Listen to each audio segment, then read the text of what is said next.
You'll pay for this, scum! That's the first thing I heard that morning. The kind of venom that makes your stomach twist even before your brain catches up. My heart jolted, and I nearly dropped the mug of hot coffee in my hand as I rushed to the back porch. Before we dive in, comment which country you're watching from. It always amazes me how far these stories reach. For a moment, I thought maybe it was just Karen yelling at one of the neighbors again. She was known for her tirades, and everyone on our street had felt the sting of her shrill voice at least once. But when I stepped outside and the smell of burnt rubber hit my nose, when I saw the jagged splinters of my wooden fence sticking up like broken bones, I realized this wasn't just another outburst. This was personal, and it was happening in my own yard. There it was, my once solid fence reduced to a mangled mess of wood and dirt, a gaping hole torn straight through it. And sitting there, nose of the car buried deep into my lawn, was a silver sedan. Steam curled from the hood, and the low hiss of a cooling engine was the only thing keeping the scene from being eerily silent. My gut clenched because I knew exactly who it belonged to before I even saw him. Sure enough, Karen's son climbed out, brushing his long hair out of his eyes like he'd just woken from a nap, not crashed a car. He wore a gray hoodie and sneakers so clean, it looked like he'd stepped straight out of a store ad. He looked at me, smirked, and leaned against the dented door like he was proud of what he'd done. I stormed forward, my boots crunching over the grass and bits of shattered wood. Each step heavy with disbelief. My voice came out harsher than I expected, cracking through the morning air. "Do you realize what you've done?" He shrugged, casual as ever, like this was no different than spilling a drink. "Relax, dude. It's just a fence," he muttered, tone dripping with entitlement. My fists clenched at my sides. Just a fence? I had built that thing with my own hands. Weekend after weekend, hammering and sawing until the line between my property and Karen's was solid and clear. It wasn't just wood, it was sweat, time, and pride. And now it was reduced to rubble. And he stood there acting like it was an inconvenience for him. Before I could snap back, the gate flew open and in she came, Karen herself. Her voice carried before I even saw her, high-pitched, furious, sharp as glass. She marched in wearing her usual bright cardigan, the pink catching the light like a warning flare, and her necklaces jingled as she jabbed a finger at me. "Don't you dare yell at my son! If you weren't so irresponsible with your property, this wouldn't have happened. Your fence was in the wrong place anyway." The sheer audacity nearly knocked the breath from my lungs. I stammered, words choking in my throat, because I couldn't process how she was turning this around on me. Her son was standing there with his car literally embedded in my yard, and somehow in her twisted logic, I was the criminal. The neighbors were already starting to gather. Curtains shifted, doors creaked open, whispers floated in the air like smoke.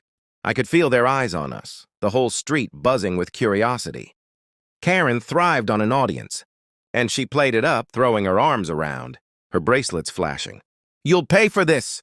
She screamed again, her face red, spit flying with every word. My jaw clenched, pulse pounding in my ears. I wanted to shout back, to put her in her place, but the sound of sirens cut through the chaos. My chest lifted with a flicker of relief as a police cruiser rolled up, blue and red lights reflecting off the wrecked car. Finally, someone with authority was here to cut through the madness. The police officer stepped out slowly, adjusting his belt, his face unreadable as he took in the scene. Karen immediately rushed toward him like a desperate actor running to her cue. "Officer! Thank God you're here. This man," she jabbed her finger at me like a dagger, "is refusing to take responsibility for this disaster. His fence is the problem. My poor son could have been hurt." I nearly laughed at the absurdity, but the officer's eyes flicked to me, then to the mangled fence, then to the car with its hood still steaming. My throat went dry as I realized Karen's strategy. She was spinning the story before I could even speak, hoping to bury me under her lies.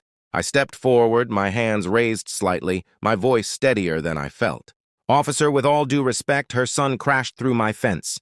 He's standing on my lawn with his car stuck in it. This isn't my fault."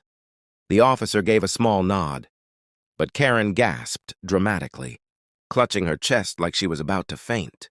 "How dare you! You're lying to the police!" "My son is the victim here. This man put up his fence illegally. It's too close to the road. It's a hazard." Gasps rippled through the neighbors watching, a mix of disbelief and intrigue. Karen's voice carried like a megaphone, and I could see heads shaking, lips moving, everyone feeding on the spectacle she was creating. Her son leaned casually against the car, crossing his arms, playing the helpless child role perfectly. "Yeah, officer," he mumbled, sounding almost rehearsed. "He shouldn't even have this fence here. Everyone knows it. It was bound to happen." My blood boiled, my chest tightening as rage battled with panic. How was I supposed to prove what was plain as day when they were both piling lies faster than I could counter them? I glanced at the officer, but his face was still neutral, unreadable, his pen scratching notes onto his pad as though this were just another Tuesday morning. My palms itched, and I forced myself to take a slow breath before my anger got the better of me. Karen seized the silence, stepping closer, her perfume strong and suffocating, her finger inches from my chest. "You'll fix this. You'll pay for the damages. And if you don't, I'll make sure the HOA drags you through court until you do." Her voice was low now, sharp enough to cut, meant only for me. I could feel the heat of her breath, the malice in her tone. For a moment, doubt flickered in my mind. She had power in the neighborhood, friends on the HOA board, and a way of twisting stories that always made her sound like the victim. What if she really managed to pin this on me? What if this officer believed her lies? Just when I thought she might actually succeed, the officer cleared his throat, his voice calm but firm. "Ma'am, step back. I need to inspect the scene myself." Karen froze, a flicker of irritation crossing her face before she plastered on a fake smile.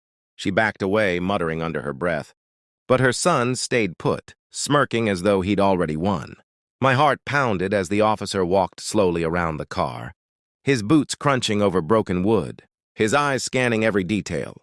I held my breath, praying he'd see the truth with his own eyes, praying the wreckage spoke louder than Karen's poisonous words.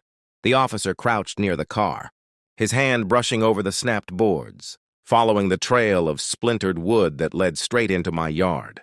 He didn't say a word, but when he stood, his gaze fixed on the silver sedan.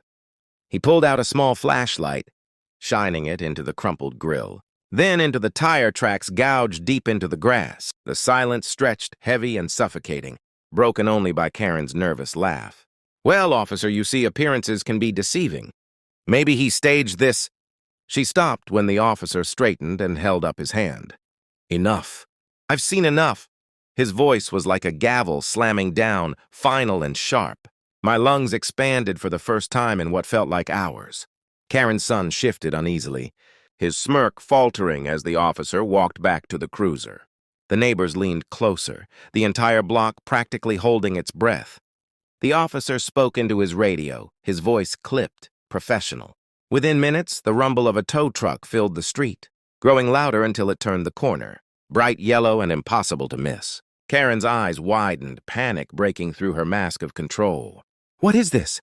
Why is that here?" she snapped, her voice high and cracking. The officer didn't even look at her. "Ma'am, your son's vehicle is not safe to drive. It's being impounded until further notice.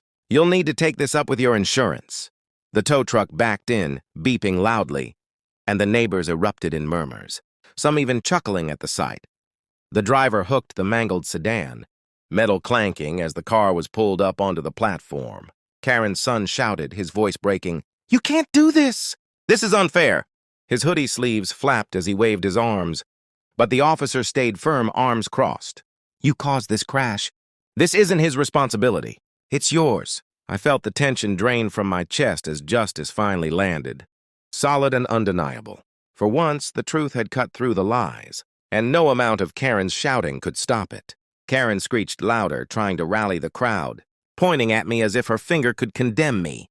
But instead of siding with her, the neighbors turned away, shaking their heads, some even smiling. Her power had crumbled in real time, and she knew it. Her son's car was hauled off, her threats empty in the cool morning air. The officer handed me a card, his tone calm, almost reassuring. "File a claim for the fence. They'll cover it. Don't let anyone tell you otherwise." I nodded, clutching the card like it was a lifeline, my chest swelling with relief and a touch of triumph. As the tow truck disappeared down the street, taking the silver car and Karen's smugness with it, the crowd slowly dispersed. The whispers faded, the doors closed, and the neighborhood returned to its quiet rhythm. Karen stormed off with her son trailing behind, both of them seething but powerless. I stood there for a moment, staring at the broken fence, the smell of oil and splintered wood still lingering in the air. My yard was a mess, but my dignity was intact, and justice had been served right in front of the whole neighborhood. Before we wrap up, comment which country you're watching from. And remember, when people try to twist the truth, real authority always reveals itself. If you believe in standing your ground against bullies, make sure to like this video, share it with a friend, and subscribe for more stories where justice wins in the end.